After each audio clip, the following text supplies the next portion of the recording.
Hello friends, ಗುತ್ತು ಚಾನಲ್ಗೆ ಸ್ವಾಗತ. ನಾನು ಇವತ್ತು ಕ್ಯಾರಮಲ್ ರೋಸ್ಟೆಡ್ ಮಖಾನ ಹೇಗೆ ಮಾಡೋದು ಅಂತ ತೋರಿಸ್ತಾ ಇದ್ದೇನೆ. ಒಂದು ಪ್ಯಾನಿಗೆ ಒಂದು ದೊಡ್ಡ ಸ್ಪೂನಷ್ಟು ತುಪ್ಪ, ಅಂದರೆ ಟೀ ಸ್ಪೂನಷ್ಟು ತುಪ್ಪ ಹಾಕ್ಕೊಳ್ತಿದ್ದೇನೆ. ತುಪ್ಪ ಕಾದ ನಂತರ ಒಂದು 100 ಗ್ರಾಮಷ್ಟು ಮಖಾನ ಹಾಕ್ತಾ ಇದ್ದೇನೆ. ಲೋಟಸ್ ಸೀಡ್ಸ್ ಅಂತ ಸಹ ಹೇಳ್ತಾರೆ. ಇದು ಕೊಲೆಸ್ಟ್ರಾಲ್ಗೆಲ್ಲ ತುಂಬ ಒಳ್ಳೆಯದು. ಅಂದರೆ ದಿನಾಗಲೂ ಸೇಮ್ ವೆರೈಟಿ ತಿಂದು ಬೋರ್ ಆಗದವರಿಗೆ ಇದು ಒಳ್ಳೆ ರೆಸಿಪಿ. ಮಕ್ಕಳಿಗೆ ಸ್ನ್ಯಾಕ್ಸ್ ಬಾಕ್ಸ್ ರೆಸಿಪಿ ಅಂತ ಸಹ ಹೇಳ್ಬೋದು. ಇದನ್ನು 7ರಿಂದ 8 ನಿಮಿಷ ಕಾಲ ಮೀಡಿಯಮ್ ಮತ್ತು ಸ್ಲೋ ಫ್ಲೇಮಲ್ಲೇ ನೀವು ಬೇಯಿಸಬೇಕು, ಅಂದರೆ ಹುರ್ಕೊಳ್ಬೇಕು, ಚೆನ್ನಾಗಿ ಫ್ರೈ ಆಗಬೇಕು.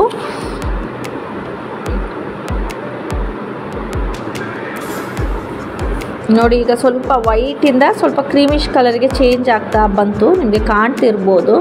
ಇದು ವಿಂಟರಲ್ಲೆಲ್ಲ ತುಂಬ ಒಳ್ಳೆಯದು. ಅಂದರೆ ಮಕ್ಕಳಿಗೆ ಡ್ರೈ ಫ್ರೂಟ್ಸ್ ಬೀಳ್ಬೇಕು ಕಾರಣದಲ್ಲಿ ಈ ಥರ ಸಹ ಮಾಡಿ ಕೊಡ್ಬೋದು. ತುಂಬ ಈಸಿಯಾದ ರೆಸಿಪಿ ಇದು. ನೋಡಿ, ಇದು ಚೆನ್ನಾಗಿ ಫ್ರೈ ಆಗಿದೆ.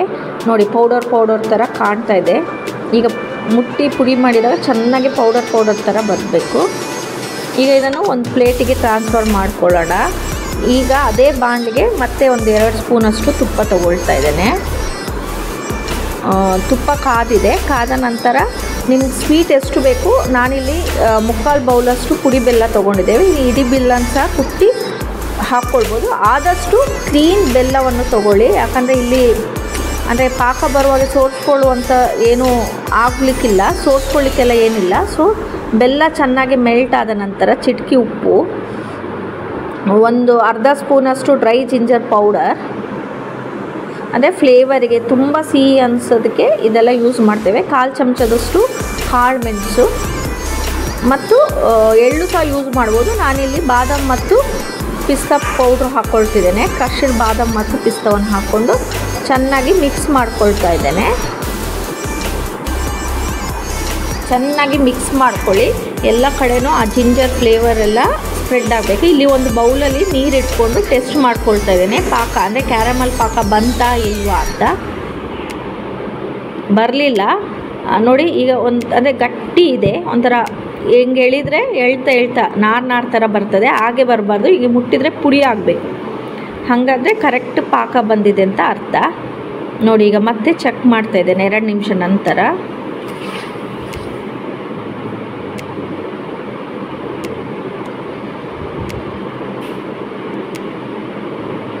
ಈಗ ನೋಡಿ, ಪರ್ಫೆಕ್ಟ್ ಪಾಕ ಬಂದಿದೆ. ಪೌಡ್ರ್ ಪೀಸಸ್ ಆಗ್ತಾ ಇದೆ. ಈಗ ಇದಾಗಿದೆ. ಈಗ ಹುರ್ಕೊಂಡ ಮಖಾನವನ್ನು ಇದಕ್ಕೆ ಟ್ರಾನ್ಸ್ಫರ್ ಮಾಡ್ಕೊಳ್ತಾ ಇದ್ದೇನೆ. ಫ್ರೈಡ್ ಮಖಾನವನ್ನು ಚೆನ್ನಾಗಿ ಇದನ್ನು ಕಲಿಸ್ಕೊಳ್ಳುವಾಗ ಸ್ಟವನ್ನು ಸ್ಲೋ ಸಿಮ್ಮಲ್ಲೇ ಇಟ್ಕೊಳ್ಳಿ, ಯಾಕಂದರೆ ಆಫ್ ಮಾಡಿದ ನಂತರ ಗಟ್ಟಿ ಆಗಿಬಿಡುತ್ತೆ ಪಾಕ. ಹಾಗಾಗಿ ಸ್ಲೋ ಸಿಮ್ಮಲ್ಲೇ ಇಟ್ಕೊಂಡು ಕಲಿಸ್ಕೊಳ್ಳಿ. ಬೇಕಿದ್ರೆ ಆಫ್ ಮಾಡಿಕೊಂಡು ಮಧ್ಯ ಹಚ್ಕೊಂಡು ಸಹ ಮಿಕ್ಸ್ ಮಾಡ್ಕೊಳ್ಬೋದು. ಚೆನ್ನಾಗಿ ಮಿಕ್ಸ್ ಮಾಡ್ಕೊಳ್ಳಿ. ಬೆಲ್ಲದು ವೇರಿಯೇಷನ್ ಕಮ್ಮಿ ಸಹ ಮಾಡ್ಕೊಳ್ಬಾರ್ದು. ನಿಮಗೆ ತುಂಬ ಸಿಹಿ ಬೇಡ ಅಂತಿದ್ರೆ ಬೆಲ್ಲ ಸ್ವಲ್ಪ ಕ್ವಾಂಟಿಟಿ ಕಮ್ಮಿ ತೊಗೊಂಡ್ರೆ ಆಯಿತು. ಚೆನ್ನಾಗಿ ಮಿಕ್ಸ್ ಮಾಡ್ಕೊಳ್ಳಿ. ಕೋಟಿಂಗ್ ಥರ ಬರಬೇಕು. ನಿಮಗೆ ಅಂದರೆ ಒಮ್ಮೆನೇ ಮಿಕ್ಸ್ ಮಾಡ್ಕೊಳ್ಳಿಕ್ಕೆ ಕಷ್ಟ ಆಗುತ್ತೆ ಅಂದ್ಕೊಂಡ್ರೆ ಆಫ್ ಮಾಡಿ ಮತ್ತೆ ಆನ್ ಮಾಡ್ಕೊಂಡು ಮಧ್ಯ ಆನ್ ಮಾಡ್ಕೊಂಡು ಮಿಕ್ಸ್ ಮಾಡ್ಕೊಳ್ಬೋದು. ಈಗ ದೊಡ್ಡ ತಟ್ಟೆಗೆ ಹಾಕ್ಕೊಳ್ಳಿದ್ದೇನೆ. ಸ್ವಲ್ಪ ಹಾರಿದ ನಂತರ ಈ ಥರ ಬಿಡಿಸ್ಕೊಳ್ಳಿ. ಈ ಜಾಯಿಂಟನ್ನು ಬಿಡಿಸ್ಕೊಂಡ್ರೆ ರೆಡಿಯಾಗಿದೆ. ರುಚಿಯಾದ ಕ್ರಿಸ್ಪಿಯಾದ ರೋಸ್ಟೆಡ್ ಮಖಾನ ರೆಡಿಯಾಗಿದೆ. ಕ್ಯಾರಮಲ್ ರೋಸ್ಟೆಡ್ ಮಖಾನ ರೆಡಿಯಾಗಿದೆ. ಒಂಥರ ಸೌಂಡ್ ಬರುತ್ತೆ, ಕಟ ಸೌಂಡ್ ಬರುತ್ತೆ ತಟ್ಟೆಗೆಲ್ಲ ಹಾಕಿದಾಗ.